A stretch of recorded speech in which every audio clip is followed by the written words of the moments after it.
ये आज की क्लास जो हमारी है वो क्लास हमें अभी करंट अफेयर पे बेस्ड रहेगा साइंस एंड टेक्नोलॉजी। ठीक है, जब भी किसी भी टॉपिक का करंट का टॉपिक पढ़ रहे हो तो थोड़ा सा पास्ट उसका देखना जरूरी है, तभी आपको पता चलेगा कि अभी लेवल ऑफ डेवलपमेंट में क्या चल रहा है ना। ये तो आप कंपेयर कैसे करेंगे, पहले कैसा था और अभी कैसा। तो अभी हम लोग जो साइंस एंड टेक्नोलॉजी के जो आपके नए डेवलपमेंट्स हो रहे हैं, डिस्कवरीज हो रहे हैं, उसके बारे में पढ़ेंगे। ठीक है, देखिए साइंस के बारे में तो आप लोगों को पता ही है। साइंस में हम लोग जो भी सेक्शन पढ़ने वाले हैं वो बायोलॉजी का सेक्शन है।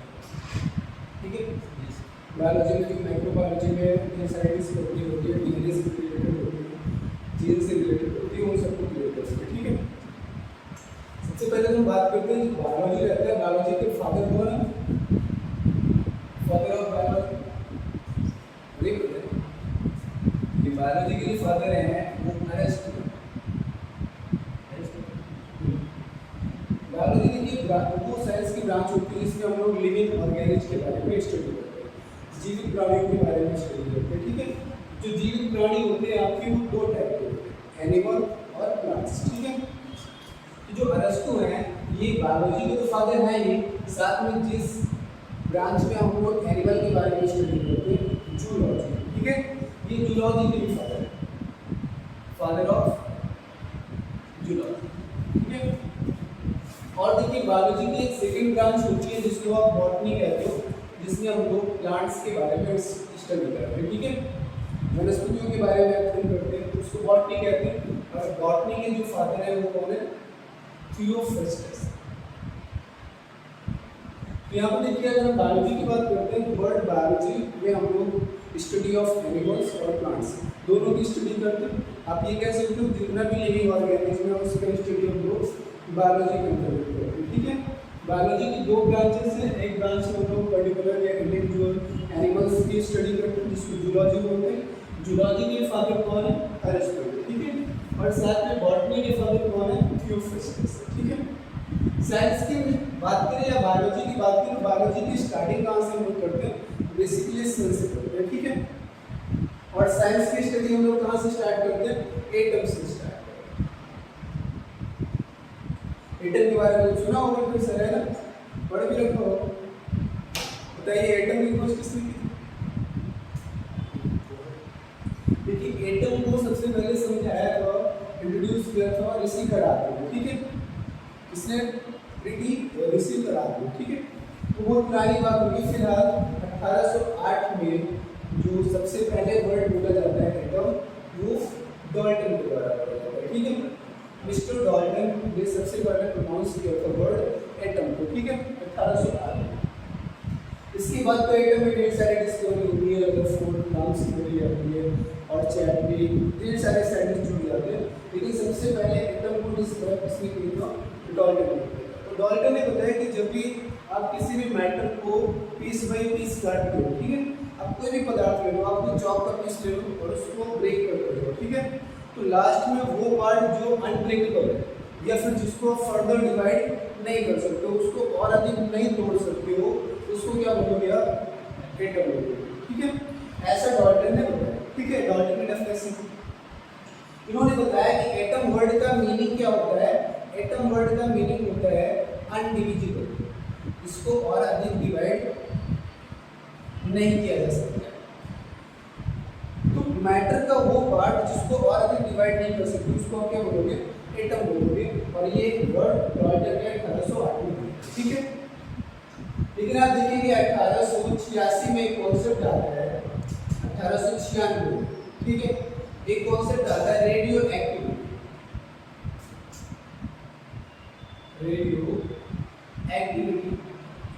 देखिए शुरुआत में हुआ क्या था, ब्रिटेन में एक कंपनी थी घड़ी। ठीक है, और उस कंपनी में जो घड़ियाँ बनती थी, उन घड़ियों की सुइयों में कुछ ऐसा केमिकल इस्तेमाल किया जाता था जिससे घड़ियाँ रात में चमक डालती थी। तो वो दिन में लाइट को ऑब्जॉर्व करती थी और रात में चमकती थी उनकी सुइयाँ। आज भी देखेंगे आप बच्चों के हाथों में ऐसी घड़ियाँ मिल जाती हैं जिनमें वो रात में चमकदार दिखाई देती, या फिर पहले उनपर रोशनी डालो फिर थोड़ी देर तक वो रोशनी स्वयं से देती रहती है। पहले वो अवशोषण करती है प्रकाश का और फिर उत्सर्जित करती रहती है। ठीक है, तो ऐसा कोई केमिकल इस्तेमाल किया जाता था। लेकिन उस फैक्ट्री में काम करने वाले जो लेबर थे, मैनेजर थे, या फिर ये कह सकते हो कि वहाँ पर क्या था कि उस पर्टिकुलर क्षेत्र में एक ऐसी बीमारी फैल गई थी जिससे लोगों के शरीर के अंग सड़ने लगे। किसी का हाथ सड़ के गिर जा रहा है, किसी की गर्दन सड़ के गिर जा रही है, किसी की उंगलियां सड़ जा रही हैं। तो एक अजीब प्रकार की बीमारी फैली थी और जिसको लोग ट्रीट भी नहीं कर पा रहे थे। ठीक है, तो दुनिया भर के जो साइंटिस्ट हैं मेडिकल साइंस के, वो इस चीज़ की स्टडी करने लगे कि इसका रीज़न क्या है इस बीमारी में। तो उन्होंने पाया कि जितना भी पर्सन इन्फेक्टेड है इस बीमारी से, वो बंदा कहीं ना कहीं उस फैक्ट्री से बिलोंग करता है, चाहे वो वहाँ का सुपरवाइजर हो, मैनेजर हो या लेबर हो। ठीक है, तो इस तरीके से उन्होंने उस फैक्ट्री में स्टडी करना स्टार्ट किया कि ऐसी कौन सी चीज़ है जो इन्फेक्ट कर रही है लोगों को फैक्ट्री।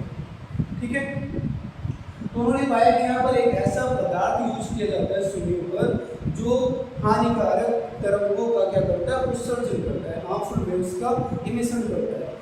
क्योंकि इन लोगों ने स्टडी करके, स्टडी कौन कर रहा था, हेनरी बैकरल। ठीक है, तो यहाँ पर देखिए फादर ऑफ रेडियो एक्टिविटी किसको बोला जाता है, हेनरी बैकरल को बोला जाता है। इन्होंने 1896 में इसकी स्टडी की। ठीक है, रेडियो एक्टिविटी की खोज की हेनरी बैकरल के द्वारा खोज की। तो हेनरी बैकरल ने पाया कि यहाँ पर जो केमिकल यूज किया जा रहा है सूर्य पर, वो एक प्रकार का क्या है, पदार्थ है, और उस पदार्थ के जो परमाणु है वो परमाणु आपस में विखंडित हो रहे हैं, आपस में टूट रहे हैं। यानी कि एक बड़ा एटम जो है वो छोटे छोटे एटम्स में डिवाइड हो रहा है, और जब ये डिवाइड होता है तो डिवाइड होने के साथ साथ ये हानिकारक वेव्स को इमिट करता है, उत्सर्जित करता है। ये जो वेव्स रहती है, ये अल्फा वेव्स भी हो सकती है, बीटा वेव्स भी हो सकती हैं, और गामा वेव्स भी हो सकती है। तो इनमें कुछ वेव्स जैसे कि गामा वेव्स रहती है, इतना ज़्यादा पेनिट्रेशन पावर होता है इनके अंदर, यानी कि भेदन क्षमता इनकी इतनी ज़्यादा रहती है कि हड्डियों तक को ये भेद सकती है।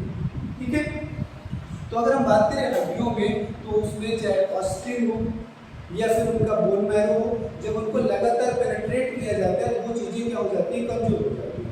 अब हड्डियाँ कमजोर हो जाती है तो टूटने लगती हैं, जिनकी वजह से क्या हो जाता है, सड़न हो जाती है। ठीक है, तो यहाँ पर देखिए हेनरी बैकरल ने सबसे पहली बार बताया कि जो एटम है वो अनडिविजिबल नहीं है, it can be divide into 2 और मोर देन 2 पार्ट्स। ठीक है, यानी कि जो परमाणु है वो भी विखंडित हो सकता है 2 या 2 से अधिक भागों में। ठीक है, और इन्होंने इस प्रोसेस को क्या बोला, इस प्रोसेस को इन्होंने बोला रेडियो एक्टिविटी। इसी वजह से इनको क्या बोला जाता है, फादर ऑफ रेडियो एक्टिविटी बोला जाता है। ठीक है, इसके बाद रेडियो एक्टिविटी में ढेर सारे एक्सपेरिमेंट किए गए, जैसे पियरे और मैडम क्यूरी ने, है ना, पियरे और मैडम क्यूरी ने एक्सरेज की खोज की। साथ में यहाँ पर ये बताया कि कोई भी जो आपका रेडियो एक्टिव एलिमेंट रहता है जो वो विखंडित होता है, तो विखंडन का एक रेट होता है कि ये 10 ग्राम रेडियो एक्टिव एलिमेंट है तो ये कितने सालों में विखंडित हो जाएगा पूरा का पूरा, है ना। तो इस तरीके से यहाँ पर एक इन्होंने डेफिनेशन बताया या फिर एक यूनिट दिया मैडम क्यूरी ने, जिसको हम क्या बोलते हैं, क्यूरी बोलते हैं। तो रेडियो एक्टिविटी का जो यूनिट होता है, जिस यूनिट से हम लोग मापते हैं कि कितनी रेडियो एक्टिविटी हुई है, जैसे हम लोग वजन को किसमें मापते हैं, किलोग्राम में मापते हैं, दूरी को मीटर में मापते हैं, वैसे ही हम लोग रेडियो एक्टिविटी की क्वांटिटी को किससे मापते हैं, क्यूरी से मापते हैं। और ये यूनिट किसने दी, मैडम क्यूरी ने। मैडम क्यूरी और मिस्टर पियरे के जो हस्बैंड थे, उन लोगों ने भी इसमें ढेर सारे एक्सपेरिमेंट किए। ठीक है, अब देखिए यहाँ पर जो एटम रहता है, एटम को नॉन लिविंग बॉडीज का या लिविंग बॉडीज का सबसे छोटा पार्ट माना जाता है। ठीक है, अब एटम से मिल करके क्या बन गए, आपके मॉलिक्यूल बन गए। यहाँ पर ये नहीं कह सकते कि group of atom is called molecule.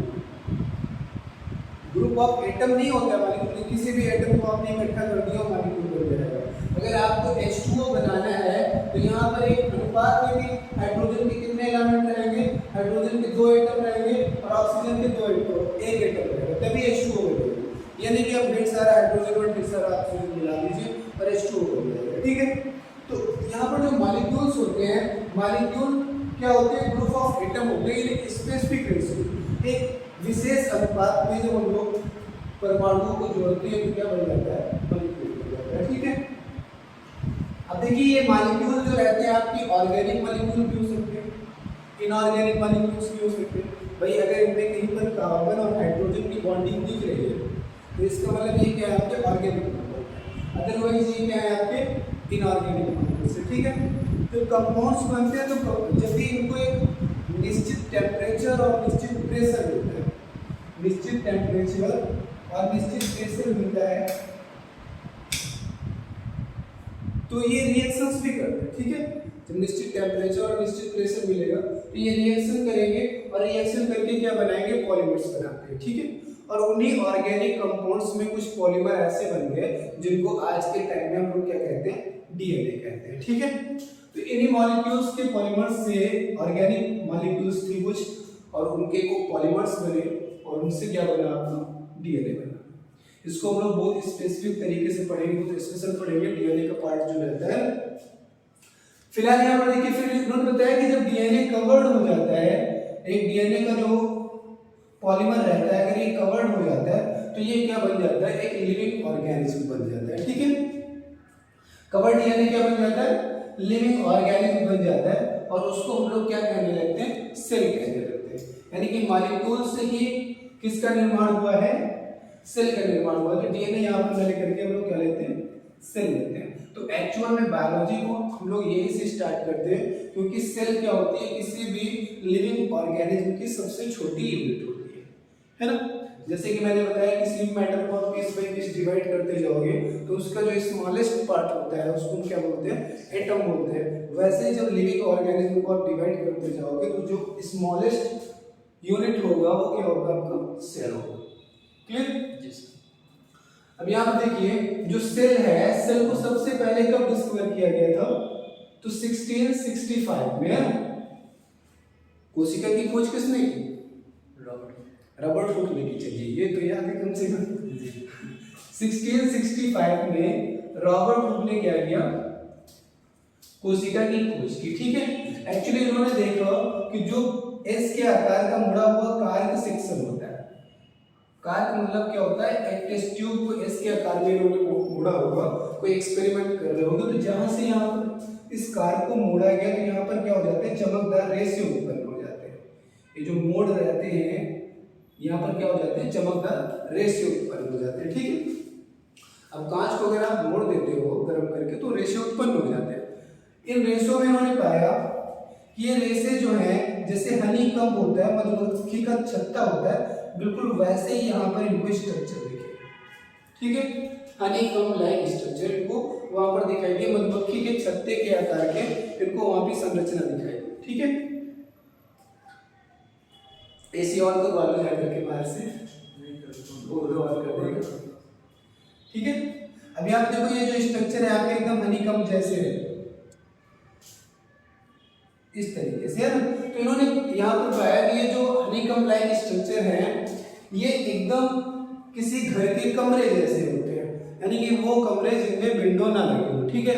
जैसे जेल के कमरे होते हैं उनमें विंडो नहीं लगी होती है, या फिर ये कह सकते हैं कोई भी कमरा जिसमें विंडो ना हो तो उसको आप क्या कह सकते हो, कोठरी कह सकते हो, ठीक है। तो इनको कोठरी नुमा आकार दिखाई दिया और कोठरी को इनकी लैंग्वेज में क्या बोला गया, सेलुला बोला गया, ठीक है। तो इन्होंने प्रोनाउंस किया इस चीज को सेलुलर, और सेलुलर को ही आज के टाइम में हम लोग क्या कहते हैं, सेल कहते हैं, ठीक है। तो यहाँ पर रॉबर्ट हुक ने जो वर्ड दिया था वो एक्चुअल में सेल वर्ड नहीं दिया, उन्होंने कौन सा वर्ड दिया था, सेलुलर वर्ड दिया था, ठीक है। ऊपर करना है सारी। तो सेल की खोज कब होती है, 1665 में होती है, किसके द्वारा, रॉबर्ट हुक के द्वारा। फिर 1670 में, अब यहाँ पर ध्यान दीजिएगा, जो रॉबर्ट हुक ने सेल खोजी है वो कांच के एक कार के सेक्शन का है ना। तो आप ये कह सकते हो कि नॉन लिविंग है, निर्जीव है। तो यहाँ पर रॉबर्ट हुक द्वारा जो कोशिका खोजी गई थी ये क्या थी, आपकी नॉन लिविंग सेल थी, ये निर्जीव कोशिका थी, एक निर्जीव मैटर की सेल थी। इसके बाद ऐसे स्टडीज 1670 में लीवेनहॉक के द्वारा की गई, ठीक है। 1670 में लीवेनहॉक ने, तो लीवेनहॉक ने सबसे पहले क्या किया, एक सेल खोजी, और वो सेल कैसी थी, यूनिसेल थी, यानी कि वहां पर ध्यान देना कि जो लीवेनहॉक के द्वारा कोशिका खोजी गई थी वो एक्चुअल में एक डीएनए का ही पार्ट था, और ये डीएनए क्या था, एक संपूर्ण ऑर्गेनिज्म था, एक कंप्लीट जीवित शरीर था। भले ही इसके पास एक कोशिका थी, अब सोचिए हमारे शरीर में करोड़ों अरबों कोशिकाएं होती तब हमारा शरीर इतना बड़ा होता है। अगर वो एक ही कोशिका है तो सोचिए उसका आकार कितना छोटा होगा। ये कोई प्राणी है, ये कोशिका नहीं है, ये कोई प्राणी है जिसमें सिर्फ एक ही कोशिका है, तो वो कितना छोटा होगा। तो इस टाइप के यहाँ पर देखिए प्राणियों को या जीवित शरीर को क्या बोला गया, माइक्रो ऑर्गेनिज्म बोला गया। क्या बोला गया, माइक्रो ऑर्गेनिज्म बोला गया, सूक्ष्म जीव इनको प्रोनाउंस किया गया। तो सबसे पहले यहाँ पर देखिए जो कोशिका खोजी गई ये एक्चुअल में लिविंग सेल थी, और इस लिविंग सेल को किसने खोजा, लीवेनहॉक ने खोजा। तो ये कह सकते हो कि लिविंग सेल की खोज किसने की, लीवेनहॉक। ठीक है, यही लिविंग सेल क्या थी, पहला माइक्रो ऑर्गेनिज्म भी था, पहला सूक्ष्म जीव था जो खोजा गया था, है।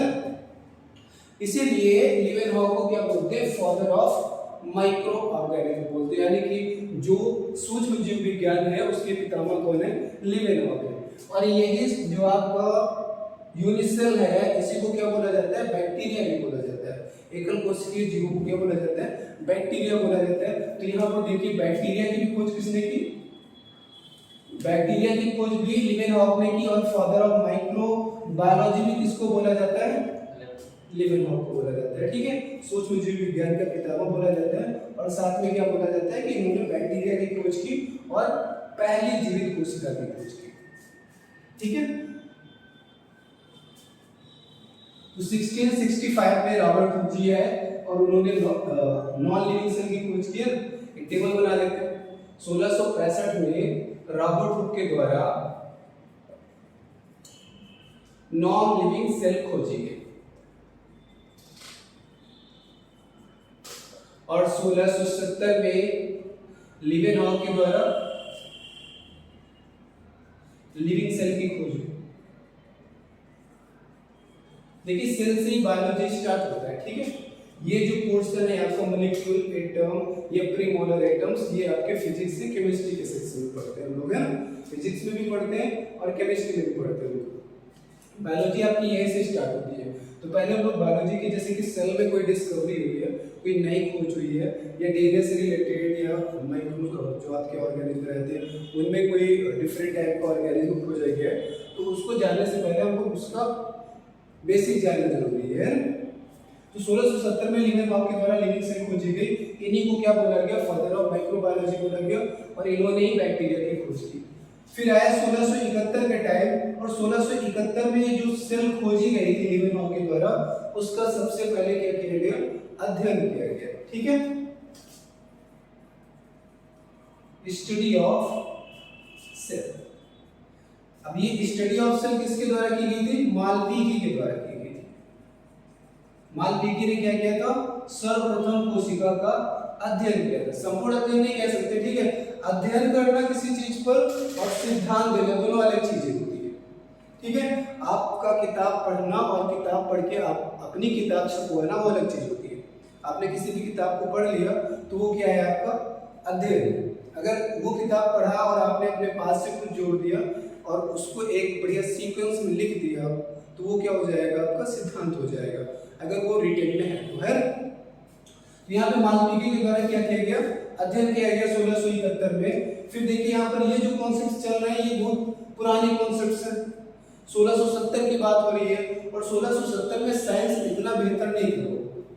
तभी माइक्रोस्कोप और ये इलेक्ट्रॉन माइक्रोस्कोप इन सब चीजों की खोज नहीं हुई थी। तो सिंपल माइक्रोस्कोप से सारी चीजों को देखा जाता था, मतलब एक लेंस से ही इन चीजों को जूम कर करके देखा जाता था। ठीक है, फिर 1710 का टाइम आता है, और 1710 में साइंस में एक बहुत बड़ी डिस्कवरी होती है विल्सन के द्वारा माइक्रोस्कोप। 1710 में क्या खोजा जाता है, माइक्रोस्कोप नाम की एक डिवाइस बनाई जाती है, किसके द्वारा, विल्सन के द्वारा। अब देखिए जब भी माइक्रोस्कोप की खोज हो जाती है तो चीजों को हम बहुत बारीकी से देख सकते हैं, बहुत बेहतर तरीके से देख सकते हैं। ठीक है, आपने पहले यहाँ पर मालपीकी के द्वारा अध्ययन जरूर किया गया, लेकिन उस बड़े स्ट्रक्चर को किया गया, इन्होंने सिर्फ यही बताया होगा कि इसका शेप कैसा होता है, दिखता है कैसा है, मूवमेंट कैसा होता है, ये सारी चीजें बता देते हैं। लेकिन क्या इसके अंदर क्या क्या है और उसके फंक्शन क्या क्या है, ये सारी चीजें तो तभी देख सकते हो ना जब इसको जूम करके देखोगे बड़ा करके है। तो 1710 में जब यहाँ पर माइक्रोस्कोप की खोज की गई तब 1838 तक इसका अध्ययन किया गया कोशिका का, उसको बड़े साइज में देख करके, ठीक है। तो 1838 में स्लाइडेन के द्वारा, एक स्लाइडेन साइंटिस्ट थे, उन्होंने क्या किया कि कोशिका जो रहती है आपकी लिविंग सेल में दो कैटेगरी की होती है, एक तो होगी प्लांट सेल और एक होगी आपकी एनिमल सेल। क्योंकि जो प्लांट्स की बॉडी होती है वो मूवमेंट नहीं करती, उनको एक जगह पर ही स्टेबल खड़े रहना होता है, तो उनकी सेल कुछ इस तरीके की होती है कि उनको मैकेनिकल सपोर्ट प्रोवाइड कर सके एक ही जगह पर खड़े रहने के लिए। और जो एनिमल्स रहते हैं ये मूव करते रहते हैं, तो इनकी सेल इनकी बॉडी के अकॉर्डिंग रहती है, इनके फंक्शन के अकॉर्डिंग रहते हैं। तो 1838 में स्लाइडेन के द्वारा क्या किया गया, पादप कोशिका सिद्धांत दिया गया। उन्होंने पादप कोशिका का अच्छे से अध्ययन किया माइक्रोस्कोप की खोज होने के बाद में, और उसको एक सिद्धांत के रूप में क्या किया, पब्लिश किया। प्लांट सेल थ्योरी, क्या बोलेंगे, प्लांट सेल थ्योरी बोलेंगे। प्लांट सेल थ्योरी किसके द्वारा दी गई, स्लाइडेन के द्वारा दी गई, ठीक है। स्लाइडेन ने 1838 में जहां पर प्लांट सेल थ्योरी दी, इनके साथ साथ एक थे मिस्टर स्वान जो एनिमल सेल की स्टडी कर रहे थे, ठीक है। तो इनके जस्ट एक साल बाद उनकी भी स्टडी कंप्लीट हो गई 1839 में, 1839 में, और उन्होंने क्या दे दिया, एनिमल सेल थ्योरी दे दी।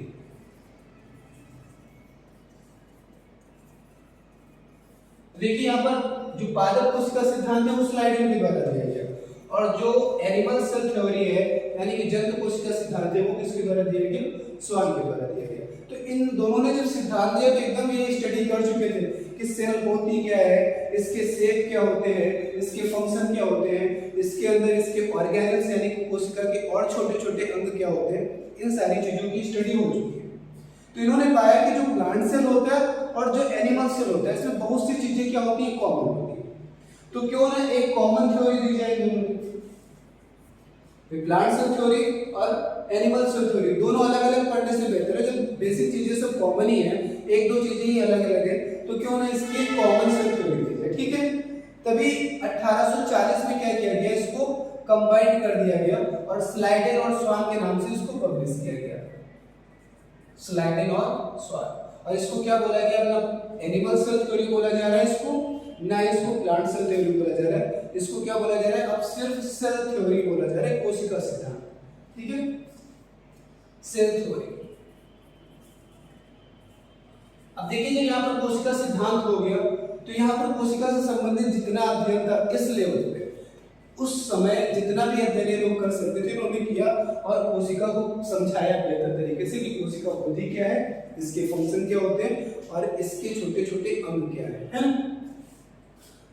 कोशिका का जब बेहतर अध्ययन हो जाता है तो इन्होंने यहाँ पर कोशिका की कुछ फंक्शंस बताए, कोशिका की कुछ प्रॉपर्टी बताई।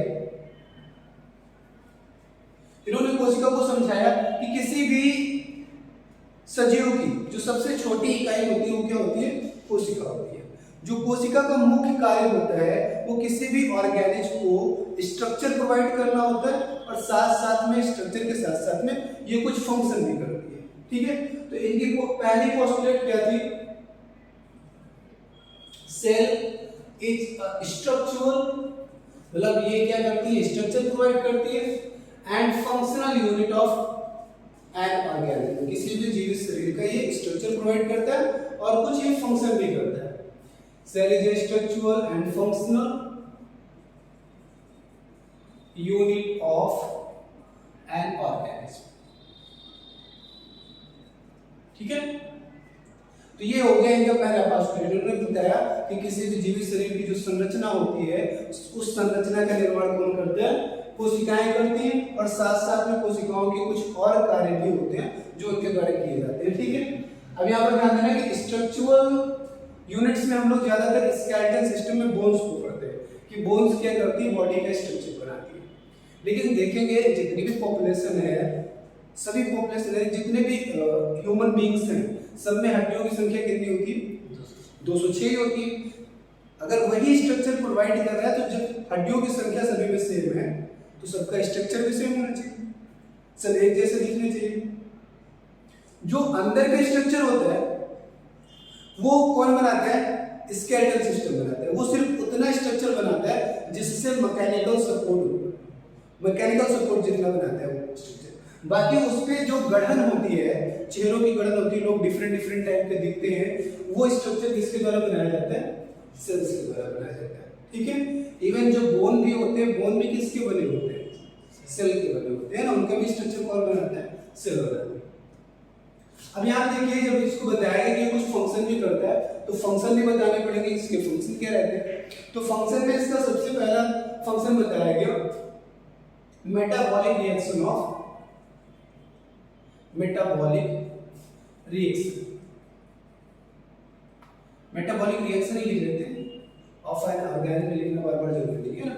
तो यहाँ पर देखो इसका पहला फंक्शन क्या बताया गया, किसी भी एनिमल या प्लांट की बॉडी में जो मेटाबॉलिक रिएक्शंस होती है, उपापचय की जो क्रियाएं होती हैं वो किसके द्वारा की जाती है? कोशिका के द्वारा की जाती है। उपापचय की क्रियाएं क्या होती है? उपपाचन कह सकते हो ना। दोबारा से पाचन होना ही क्या कहलाता है? आपका उपापचय कहलाता है। और ये जो दोबारा का डाइजेशन होता है ये भी एंजाइम्स और विटामिन्स की हेल्प से होता है। ठीक है। तो ये कह सकते हो कि बॉडी के अंदर वो जैविक क्रियाएं जो विटामिन्स और एंजाइम की हेल्प से होती है उनको हम क्या बोलते हैं? उपापचय की क्रिया बोलते हैं। जैसे कि हम लोग फूड में ढेर सारी चीजें लेते हैं ना, लाइक कार्बोहाइड्रेट। कार्बोहाइड्रेट वैसे क्यों खाते हैं लोग? एनर्जी के लिए। प्रोटीन्स क्यों खाते हैं? सेल्स की मॉडिफिकेशन के लिए, है ना। शरीर में जो भी टूट फूट मरम्मत रहती है, जो शरीर का ग्रोथ रहता है वो किससे बनता है? प्रोटीन से बनता है ना। अब यहाँ पे देखिए, कार्बोहाइड्रेट आपने फूड लिया तो सबसे पहले इसका क्या होगा? डाइजेशन होगा। डाइजेशन में क्या होता है? जो कॉम्प्लेक्स बायोमॉलिक्यूल्स होते हैं, यानी कि जो कार्बोहाइड्रेट हम लोग खाते हैं भोजन में, वो वास्तव में उस लायक नहीं होते हैं कि डायरेक्ट उसको सेल्स डाइजेस्ट कर रहे हैं। ठीक है। ये कॉम्प्लेक्स फॉर्म में होता है। इसमें क्या होते हैं? छोटे छोटे ढेर सारे यूनिट्स आपस में जुड़े होते हैं, तो इसका स्ट्रक्चर बहुत बड़ा होता है। इतना बड़ा नहीं होता है कि इतना बड़ा खा रहे हैं हम लोग, वो अगर उसको जूम करके देखेंगे तो उसका स्ट्रक्चर क्या होता है? बड़ा होता है। उसमें ढेर सारे सिंपल यूनिट्स आपस में जुड़ी हुई होती है। कार्बोहाइड्रेट हम लोग जो भोजन में लेते हैं स्टार्च के रूप में लेते हैं ना, स्टार्च के रूप में भोजन में लेते हैं। जो स्टार्च होता है वो पॉलीमर होता है। मोनोकार्बोहाइड्रेट्स का क्या होता है? पॉलीमर होता है। उस पॉलीमर को जब हम लोग खाते हैं तो बकल कैविटी से निकलने वाला जो सैलिवरी एमाइलेज होता है, सैलिवरी एमाइलेज और साथ में टाइलिन, ये दोनों क्या करते हैं? इसको डाइजेस्ट करते हैं, स्टार्च को डाइजेस्ट करते हैं। डाइजेस्ट करने का मतलब क्या होता है? कि उसको कॉम्प्लेक्स फॉर्म से सिंपल यानी छोटे छोटे टुकड़ों में डिवाइड करना, सिंपल फॉर्म में डिवाइड करना। तो आप ये कह सकते हो डाइजेशन क्या होता है? एक फिजिकल एक केमिकल प्रोसेस होता है जिसमें किसी भी बायोमॉलिक्यूल के कॉम्प्लेक्स स्ट्रक्चर को हम लोग सिंपल स्ट्रक्चर में कन्वर्ट करते हैं। ठीक है। तो डाइजेशन हो गया एक बार। सिंपल जो कार्बोहाइड्रेट है, स्टार्च आपका मान लेते हैं कि ग्लूकोज में कन्वर्ट हो गया। इस टेबल को मिटा देता हूं। ठीक है। आपने 1840 तक इसका पढ़ लिया सेल थ्योरी। अभी आप देखिए, स्टार्च के रूप में आपने भोजन को लिया और स्टार्च डाइजेशन के द्वारा, कौन सी प्रोसेस के द्वारा?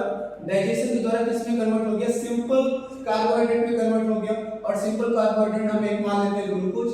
वैसे तो फ्रुक्टोज सुक्रोज ढेर सारे होते हैं, हम ग्लूकोज ले लेते हैं। ठीक है। ग्लूकोज में कन्वर्ट हो गया। यही ग्लूकोज है जो हमें ऊर्जा देगा। ये ग्लूकोज क्या देगा? आपको ऊर्जा देगा। लेकिन ये ग्लूकोज हमको ऊर्जा कब देगा? भाई हमारी उंगलियां लिख रही हैं यहाँ पर, तो ऊर्जा की आवश्यकता किसको है? हमारी उंगलियों को है ना। तो ये जो ग्लूकोज है सबसे पहली चीज तो डाइजेस्ट होकर के हमारे स्मॉल इंटेस्टाइन में जाकर के स्टोर हो जाएगा। और वहां पर जो अवशोषी कोशिकाएं होती हैं, अब्जॉर्प्टिव सेल होती हैं, वो क्या करती है? इसको अब्जॉर्ब कर लेती है। जो माइक्रोविलीज होती है छोटे इंटेस्टाइन में, माइक्रोविलीज के द्वारा क्या किया जाता है? इनका अवशोषण किया जाता है। ये वहां पर अब्जॉर्ब कर लिए जाते हैं। अब यहाँ पर देखिए, स्टमक स्मॉल इंटेस्टाइन में अब्जॉर्ब हो गया और वहां से जितना भी आपका बॉडी स्ट्रक्चर है वो सेल से ही बना हुआ है। तो वो क्या करते हैं? एक सेल से दूसरी सेल में इसको ट्रांसफर करते रहते हैं। तो सेल का एक फंक्शन और क्या हो जाता है यहाँ पर? आप तीसरे फंक्शन के रूप में सेल को लिख सकते हो ट्रांसपोर्टेशन ऑफ बायोमॉलिक्यूल्स। जैसे आपकी उंगली फट गई तो इस उंगली को प्रोटीन की नीड है ना मॉडिफिकेशन के लिए, और ये प्रोटीन कहाँ से आएगा? भाई भोजन तो हमारे जाकर के स्मॉल इंटेस्टाइन में स्टोर हो रहा है, तो वहां से ऑब्जॉर्प्टिव सेल द्वारा क्या होगा, ये सेल टू सेल ट्रांसफर होगा और उंगली तक पहुंचेगा। तो ये एक प्रकार का ट्रांसपोर्टेशन भी करती है। ट्रांसपोर्टेशन, और किसका ट्रांसपोर्टेशन? बायोमॉलिक्यूल्स का ट्रांसपोर्टेशन ऑफ बायोमॉलिक्यूल्स। जितने भी ये भोज्य पदार्थ रहते हैं, जैविक अणु रहते हैं, इन सबका क्या करते हैं, ट्रांसपोर्टेशन करते हैं। ट्रांसपोर्टेशन होकर के ग्लूकोज क्या होगा, हमारे उंगलियों पे आ रहा है, ठीक है। अब हमारे उंगलियों को चाहिए ऊर्जा, ऊर्जा की आवश्यकता है, तो ये ग्लूकोज तो डायरेक्ट ऊर्जा देने नहीं लगेगा, ये ऊर्जा के बाइट तो है नहीं। भाई ऊर्जा हमको कहां से मिलेगा? ऊर्जा मिलेगा हमको एटीपी से, ऊर्जा हमको एटीपी से मिलेगा, क्योंकि एटीपी को ही क्या माना जाता है, ऊर्जा का सिक्का माना जाता है। जैसे आपको कार्य करना है, तो कार्य करना क्या हो गया, मान लेते हैं कोई वस्तु है जिसको आप किससे खरीद सकते हो, पैसों से खरीद सकते हो। वैसे ही यहाँ पर कार्य करना अगर आपको है तो आपको क्या चाहिए, एटीपी चाहिए। एटीपी क्या है, ऊर्जा है जो उस कार्य को करवाएगा। तो कुल मिलाकर के ऊर्जा हमको कहां से मिलती है, एटीपी से मिलती है। एटीपी वो सिक्का है जिससे खरीद करके आप कार्य कर सकते हो, जिस सिक्के से आप कार्य कर सकते हो। तो एटीपी चाहिए होता है, तो इस ग्लूकोज को फिर से डाइजेस्ट करके एटीपी में कन्वर्ट करना है। और ये जो रिएक्शन होती है ये भी एंजाइम्स और विटामिन्स की हेल्प से होती है, एंजाइम्स और विटामिन्स की हेल्प से होती है। और इसको आप ये भी कह सकते हो कि यहाँ पर ऊर्जा का निर्माण होता है, तो ये क्या है, आपका रेस्पिरेशन का पार्ट होता है। अगर ये ऑक्सीजन के प्रेजेंस में हो रहा है तो एरोबिक रेस्पिरेशन, अगर ऑक्सीजन के एब्सेंस में हो रहा है तो अनएरोबिक रेस्पिरेशन है। तो यहाँ पर क्या होगा, एटीपी का निर्माण होगा। हम लोग रेस्पिरेशन में यहाँ पर बहुत ब्रीफली नहीं देखेंगे, क्योंकि वो जब उसका सेक्शन आएगा तो वहां पर उसको पढ़ा जाएगा, ठीक है। एटीपी में निर्माण करना यही क्या कहलाता है, तो देखो एक बार स्टार्च से ग्लूकोज में डाइजेशन हुआ, ये रीडाइजेशन होता है। इसी रीडाइजेशन को हम क्या बोलेंगे, उपापचय बोलेंगे, मेटाबॉलिक रिएक्शन बोलेंगे। और ये मेटाबॉलिक रिएक्शन किसके अंदर हो रही है, ये ग्लूकोज ट्रांसफर होकर के सेल टू सेल आ रहा है, तो यहाँ पर भी उंगलियों में आकर के सेल में ही स्टोर होगा ना, और सेल में ही ये प्रोसेस होगा जब ये एटीपी बनाएगा, है ना। तब क्या मिलेगा, हमारी बॉडी को या हमारी उंगलियों को ऊर्जा मिलेगी और वो उंगलियां कार्य करना स्टार्ट करेंगी। तो तीन फंक्शन इसके क्या हो गए। पहला फंक्शन तो इसका ये हो गया दैट सेल स्ट्रक्चर बनाती है, ये इसका फंक्शन हो गया। मेटाबॉलिक रिएक्शन जो होती है, उपापचय की जो क्रियाएं होती हैं, ये भी किसके द्वारा की जा रही है, सेल के द्वारा की जा रही है। और यहाँ पर इसका तीसरा फंक्शन क्या हो रहा है, ट्रांसपोर्टेशन ऑफ बायोमॉलिक्यूल। वहां तक ग्लूकोज को ट्रांसपोर्ट करके कौन ले जा रहा है, प्रोटीन को ट्रांसपोर्ट करके कौन ले जा रहा है, वो भी सेल के द्वारा किया जा रहा है, ठीक है। चौथा देखिए यहाँ पर इसको क्या बताया गया, जो जेनेटिक प्रॉपर्टी होती है, जो आनुवंशिक लक्षण होते हैं, ठीक है, माता पिता से जो बच्चों में लक्षण पहुंचते हैं उनको उनके बोलते हैं आनुवंशिक लक्षण बोलते हैं। और इस वंशानुगति को यानी कि पीढ़ी दर पीढ़ी पहुंचाने के प्रोसेस को हम क्या बोलते हैं, इनहेरिटेंस बोलते हैं। तो जो जेनेटिक इनहेरिटेंस होता है, जेनेटिक इनहेरिटेंस, ये भी किसके द्वारा होता है, सेल के द्वारा होता है। तो ये आप कह सकते हो डीएनए की वजह से होता है। और डीएनए किसका पार्ट होता है, डीएनए सेल का पार्ट होता है। तो बेसिकली कौन कार्य कर रहा है, सेल कर रहा है। तो जेनेटिक इनहेरिटेंस यानी कि जो माता पिता के लक्षण होते हैं, पैतृक लक्षण होते हैं, उनको बच्चों में पहुंचाने का कार्य भी कौन करता है, सेल करती है, कोशिकाएं करती है, ठीक है। ये चार फंक्शन बताए गए 1840 में जो सेल थ्योरी दी गई थी उसमें, ठीक है। 1840 के बाद समय आता है 1855। 1855 में एक साइंटिस्ट आते हैं जिनका नाम है बिरचो, ठीक है। 1855 में बिरचो ने बताया कि कोशिका का एक फंक्शन और होता है। जैसे कि आप बात करते हैं छोटे से अंकुरित पौधे की, तो अंकुरित पौधा कितना बड़ा होता है, एकदम छोटा सा, तो उसमें मान लेते हैं कोशिकाओं की संख्या कितनी है, 50-60 कोशिकाएं। फिर धीरे धीरे वही एक बरगद जैसे विशाल पेड़ का रूप ले लेता है, जिसमें कोशिकाओं की संख्या क्या हो जाती है, अरबों खरबों कोशिकाएं हो जाती है। तो उस 50 कोशिका से अरबों खरबों कोशिका का मतलब क्या है कि कोशिकाएं भी प्रजनन करती हैं, कोशिकाएं भी प्रजनन करती हैं, ये भी नई नई कोशिकाओं का क्या करती हैं, उत्पादन करती हैं। और फिर उन्होंने बताया कि ये जो उत्पादन होता है ये पुरानी कोशिकाओं के मरने के कारण होता है। जब कोई पुरानी कोशिका मरती है तो वो नई कोशिकाओं का जन्म देती है, ठीक है। तो इस प्रोसेस को साइंस में हम लोग यहाँ पर क्या बोलते हैं, सेल डिवीजन बोलते हैं। क्या बोलते हैं, सेल डिवीजन बोलते हैं, कोशिका विभाजन बोलते हैं। इन्होंने बताया जब एक कोशिका विभाजित होती है तो दो कोशिकाएं या चार कोशिकाओं में वो विभाजित हो जाती है। ठीक है, इस विभाजन को हम लोग बहुत ब्रीफली पढ़ेंगे, बहुत अच्छे से पढ़ेंगे, मिटोसिस मोसिस।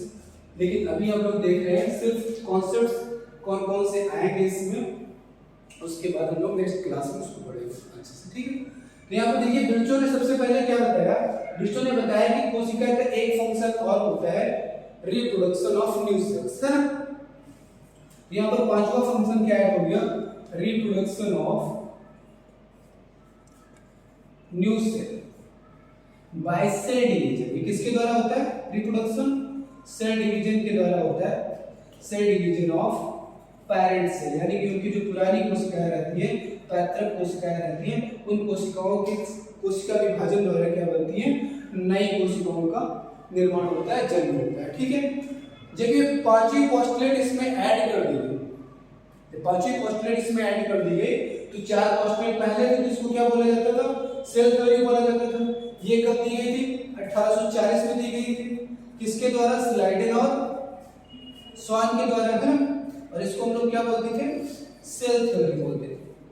ये था कोशिका सिद्धांत। ठीक है, कोशिका सिद्धांत के बाद जब पांचवा फंक्शन विर्चो के द्वारा बताया गया, तो अभी इसको अभी ऐड कर देंगे, ये फंक्शन भी ऐड कर देंगे। कोशिका के कितने फंक्शन हो गए, 5 फंक्शन हो गए। तो वो जो थ्योरी थी उसको मॉडिफाई किया गया, और जब भी कोई चीज मॉडिफाई होती है तो उसमें एक वर्ड ऐड कर देते हैं, मॉडर्न।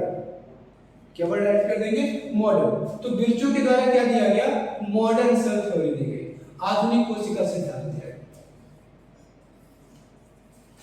कब दिया गया, 1855। ठीक है, तो कोशिका से रिलेटेड जो भी डिस्कवरी है, उसके जो बेसिक कॉन्सेप्ट्स हैं वो मैंने आपको बता दिए, और इसके आगे के जो कॉन्सेप्ट्स रहेंगे हम लोग अभी ब्रीफली सेल को पढ़ेंगे, उसका बायोलॉजिकल प्रोसेस क्या होता है, प्लांट की सेल का बायोलॉजिकल प्रोसेस क्या होता है, एनिमल के सेल का बायोलॉजिकल प्रोसेस क्या होता है, इनके छोटे छोटे ऑर्गेनल्स क्या होते हैं, उनकी डिस्कवरी किसने की, उनके फंक्शन क्या होते हैं, वो सारी चीजें हम लोग नेक्स्ट क्लास में डिस्कस करेंगे। ठीक है।